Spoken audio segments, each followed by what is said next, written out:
is that production-wise, it's completely changed because I've gotten more equipment, you know, as I put more records out and stuff like that. So in that sense, yes, but the essence of it, I think, still remains the same. No matter. Yeah. Go ahead.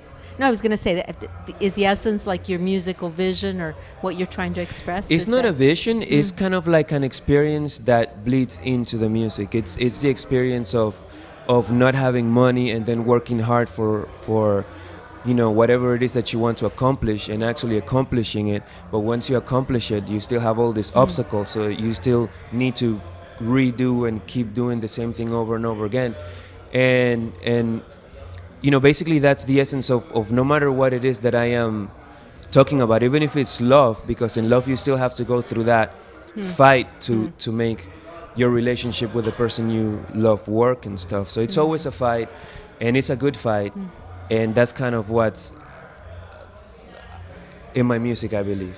Yeah, it's interesting because it is a hopeful music, you know, and it isn't a music that is, music is about all kinds of things, and some music is kind of more about, like, you know, the darker side. But, and I'm not saying your music is light at all, but it does, I can sense that hope that, you know, this is you'll keep moving to where you need to move, and then you need to just, you know, get through the next stage or develop in the next way. Very cool. Does your mom like your music? Well, yeah, I mean, at the beginning, she didn't like the idea of me being a musician, of course. Right. But once I started getting paychecks in the mail, then it changed completely. You know, once she started seeing me on TV, then it changed completely. And now, of course, you know, she's very proud of what I do and stuff. But at the beginning, it was really hard, you know, and that was another fight. I'm like, no, I'm going to be a musician. Because even though I got really good grades and I was good in school intellectually, I hated school, and I it's cut not for classes. free spirits. Yeah, I cut class and everything. So you know, I didn't build up the credentials to get a scholarship or anything like that. And I saw that I had this curiosity which other people appreciated, which was making music, and I thought I could capitalize on it. So I'm like, no matter what you know anyone says, I'm gonna push towards this and see what happens. And good for you. Well, we're glad you did. I'm glad I did too. It's a lovely thing to do, not because you get paid doing what you love doing, but when I go out there and meet people who listen to my music, the things they tell me about it when they listen to it is just overwhelming and really humbling. You know, it's what you do. It's in many ways sometimes bigger than what you intended to be. You know, art, a lot of people are very attached to their art, but I think you kind of have to detach yourself from it and let it develop and blossom into whatever it is going to blossom. And at the same time, two people have two completely different opinions of whatever it is they're looking at or listening to. So it touches people in many different ways. But no matter what way, it's still in a positive way, and that's what I like about it. To give you an example, when we first put our first record out, there was nobody doing the Spanglish thing. And we started getting people writing to us on the internet that they're so glad that now there's this group doing this because they didn't have an identity, they didn't know whether to speak Spanish or English, and now they know that it doesn't matter what they speak, they're still, you know, themselves and stuff. So I was like, wow, you know, I just wanted to make music and that's it, and there it is, and this is what it causes people to think, and it inspires them in many ways. So it really makes you go to your house, sit down and write more music, and you know, hopefully it'll continue to have that effect on people. So what can we look forward to in the next album, which is coming out, in a few months, we hope, right? Yeah, early next year, like January. Cool. There's a lot of, the same elements. There's a lot of reggae, there's a lot of rock stuff, but I don't know, for some reason, I really love this album. Not that I don't love the others, I really do, but this album I'm really, really excited about because I don't know, you have to hear it. I cannot tell you in words what I feel about it. But it was a really great experience working with Monica Lionheart. Was really cool. She's a very professional and talented individual. So when it came down to sit down and you know, make some babies, so to speak, it was very quick and very productive and stuff. And if you had to make musical babies, I mean, what a wonderful person to make musical babies. Absolutely. So one last thing, Nova, because I've never found out why. How did you choose the name? I didn't choose the name. That's my last name. That's your last name? Yeah. Okay. I was, you know, when I was a little kid, I'm like, okay, if I'm an artist, what name I'm gonna be? What am I gonna choose? I was thinking different names, and I'm like, wait a minute, my last name is Nova. That's cool enough. It is. Yeah. So I thought it had like a star. No, that's just my last name, and it turned out to work all right. We're so glad you're here, and it'll be wonderful to have a chance to see you in just a little bit. Thank you for visiting us in Chicago. Thank you. Thank you for giving us the time to talk. Thank you. I'm really happy to be here, and check you later, I guess. Gracias. Gracias.